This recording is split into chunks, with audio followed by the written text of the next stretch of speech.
তো মক্কায় সবচেয়ে বড় কুস্তিগিরের নাম ছিল রুকানা। সাহাবারা বিশ্বনবীকে কখনো রুকানার কাছে যেতে দিত না।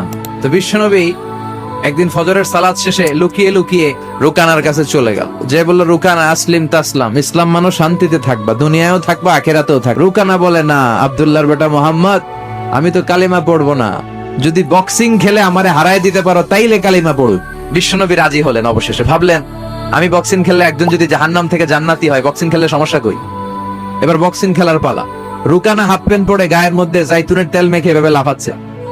রুকানা বলে, মোহাম্মদ তুমি মারো। বিশ্বনবী বললেন, তুই মার, কারণ আমি মারলে ওই মায়ের হজম করার ক্ষমতা তোর নাই। বিশ্বনবীর এক হাতে জান্নাতি 40 জনের শক্তি ঢুকায় দিছে কে?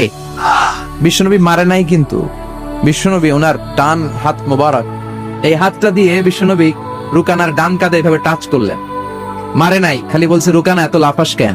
কাজ করার সাথে সাথে রুকানা বেহুশ হয়ে জমিনে পড়ে যায়।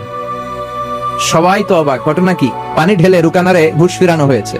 সবাই বলে, রুকানা তুই তো অনেক বড় পালোয়ান, আব্দুল্লাহর বেটা মোহাম্মদ ঘুষিও দিল না, লাথিও মারলো না, বেহুশ হইলি কেন?